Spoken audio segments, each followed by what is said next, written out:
ज्यांनी फक्त अभिनेता म्हणूनच नाही तर लेखक, दिग्दर्शक, निर्माता आणि छत्रपती शिवाजी महाराजांच्या भूमिकेमध्ये आपण बघणार आहोत. बस नाम ही काफी है. रितेश विलासराव देशमुख. नमस्कार. सर्वप्रथम मीडियामधून आलेले सर्व मित्रांचा मी अत्यंत आभारी आहे की आपण वेळात वेळ काढून इथे आलात, आम्हाला मान दिलात, हे मी कधीही विसरू शकणार नाही. मी जन्माला आलो, आई वडिलांना पाहिलं,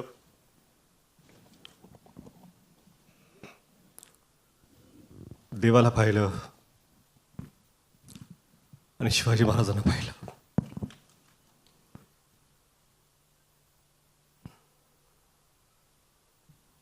त्यावेळेसपासून महाराज काय आहेत आपल्याला सांगायची गरज नाही. आपण हे मराठी मातीत श्वास घेतो. शिवाजी महाराज आपण जगतो. लहान होतो, किल्ले बनवले,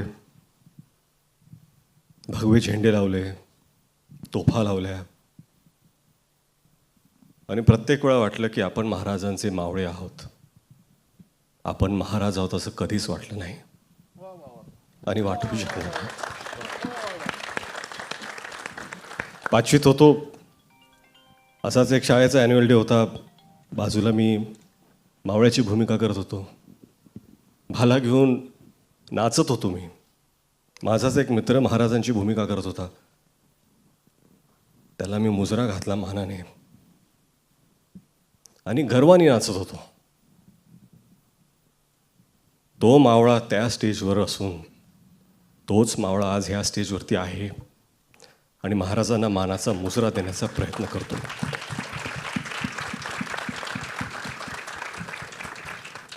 कुठलीही कलाकृती महाराजांवरती आपण जेव्हा करतो, आदरयुक्त, श्रद्धा, आस्था, प्रेम एवढ्याच भावना आपल्या मनात असू शकतात. आज मला असं वाटतं की शिवरूप जेव्हा एखादा लहान मुलगा सुद्धा धारण करतो, स्टेजवरती असो, शाळेत असो, सोसायटीमध्ये असो, दिवाळीत असो, शिवजयंतीला असो, मालिकेत असो, नाटकात असो, कुठल्याही कलाकृतीमध्ये, हे खरं म्हणजे त्या व्यक्तीचं सौभाग्य असतं की ते रूप धारण करण्याची त्याला संधी मिळते. आणि हेच सौभाग्य मला मावळा म्हणून प्राप्त झाले. 10 वर्ष झाली. 10 वर्षापासून प्रयत्न करत होतो मी 2016 की आपल्याला हा चित्रपट करायचा आहे. झाला नाही तो. 2019ला परत प्रयत्न केला, कोविड आलं, झाला नाही तो. कुठेतरी मला वाटत होतं की आपले आराध्य दैवत छत्रपती शिवाजी महाराज स्वतःच म्हणत होते, थांब पोरा थांब, तुझी वेळ आलेली नाही आहे. 2019ला थांब पोरा थांब, तुझी वेळ आलेली नाही आहे. 2023ला जेव्हा सुरुवात केली, आता मला कुठं तर वाटतं की महाराज म्हणत असेल, पोरा आज तुझी वेळ आलेली आहे. आणि ही वेळ येण्यासाठी फक्त स्वप्न बघून सोपं नसतं. तुम्हाला साथ लागते. अशा लोकांची साथ लागते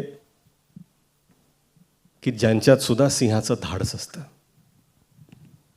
जिओ स्टुडिओज आणि ज्योती देशपांडेंनी ती साथ दिली, धाडस दाखवलं. त्यांचा मी अत्यंत आभारी आहे. परंतु खरंच इथे सगळेच उभे आहेत.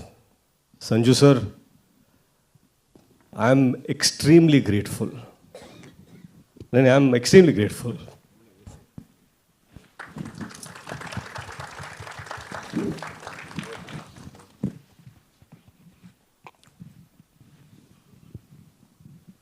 संजू सर से जब मिला, उन्होंने कहा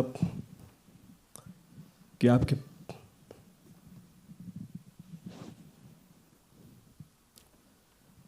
आपके पिता और मेरे पिता के संबंध है. Our fathers know each other very well. Let's do this for them. And I take that to my heart. My big brother Abhishek. एकही प्रश्न विचारला नाही.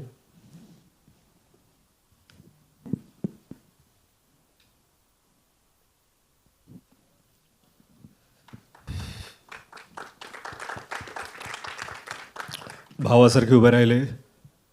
अभिषेक तुमचा मी अत्यंत आभारी आहे. अजय भाऊ, अतुल भाऊ, 10 वर्षापासून सातत्याने त्यांनी साथ कधी सोडली नाही. महाराजांबद्दलचं त्यांचं प्रेम ह्याच्यावर कधीच कोणी प्रश्न उठवू शकत नाही. त्यांची श्रद्धा, कधी कधी असं वाटतं की ते महाराजांना जसे पाहतात तसं मी का पाहू शकत नाही आहे, परंतु प्रयत्न केले. बमन,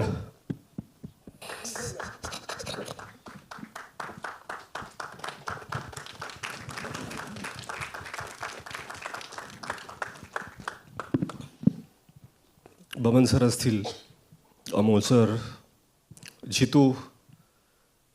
एक दिवस आधी मी त्यांना विचारलं, माझ्याकडे ॲक्टर नाही आहे, तुम्ही कराल का? एकही प्रश्न विचारला नाही. एवढं प्रेम दाखवल्याबद्दल मी सगळ्यांचा अत्यंत आभारी आहे. महेश सर तेच हो, एवढं प्रेम का माहीत नाही, पण दिल्याबद्दल. भाग्यश्री मॅम असतील, विद्या मॅम, त्यांनी खरंच भरभरून साथ दिली. आणि जे त्यांनी काम केलं आहे, खरं म्हणजे काय ना की महाराजांवरती चित्रपट बनवायचं ही माझी लायकीच नाही आहे. मला असं वाटतं की या जगात लाखो चित्रपट जरी झाले आणि जगातले सगळ्यात चांगल्या डिरेक्टर्सनी पण केले, तरी आपल्या महाराजांना न्याय देऊ शकेल असा एकही चित्रपट बनवू शकत नाही. कारण त्यांची कीर्ती, त्यांची स्मृती ही आपल्या कर्तृत्वापेक्षा फार फार मोठी आहे, फार उंच आहे. आपण फक्त प्रामाणिक प्रयत्न करू शकतो. इथे टीममधले सगळेच आहेत. चित्रपटाचं लेखन डॉक्टर अजित वाडीकर, संदीप पाटील, प्राजक्त देशमुख, आणि हिंदीचे संवाद जयदीप यादव. या सगळ्यांची मेहनत. उर्वशी एडिटर असतील, संतोष सर सिनेमॅटोग्राफर, ऋषी मानुषी नॅफ कॉस्ट्यूम, निखिल अपूर्वा. अडचणीच्या काळात त्यांना इतका त्रास दिला मी, पण हे जे भव्य दिवस सेट उभे त्यांनी केलेत. रोहन मापुसकर कास्टिंगचे असतील, मनोहर वर्माजी ॲक्शनमध्ये आहेत, कधीही नाही, सदैव तयार. मॅड असम्बलाज अर्जुन इथं उभे आहेत. VFX उत्कृष्ट त्यांनी केलं आहे. वॉर्नर जय मेहता इथे आहेत, थँक्यू. आणि मेकअप टीम, कॉस्ट्यूम, सगळे डिपार्टमेंट, मी विसरत असेल, आर्ट डिपार्टमेंट, कॉस्ट्यूम, सगळ्यांचं मी अत्यंत अत्यंत आभारी आहे. हे सगळं होत असताना जर अशी एक व्यक्ती असेल ज्याच्याशिवाय हे घडूच शकलं नसतं, तर ती आहे जिनिलिया.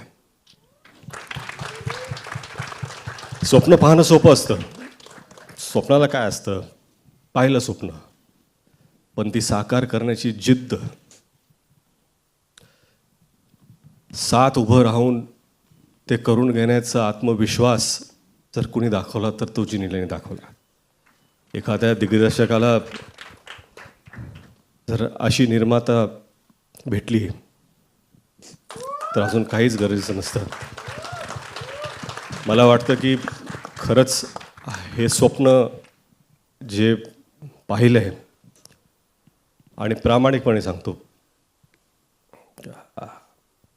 आम्ही सगळी ही संपूर्ण टीम याच्याकडून देवापुढे एक फूल ठेवल्यासारखं हा चित्रपट महाराजांच्या चरणी आम्ही ठेवतोय. आणि तुम्ही सर्व इथं आलात. सॉरी, मला असं इथे असं बोलायचं नव्हतं, परंतु मला माफ करा. थँक्यू. आणि वेळात वेळ काढून आलात त्याबद्दल तुम्हा सर्वांचा आभारी आहे मी. जिनीला थँक्यू.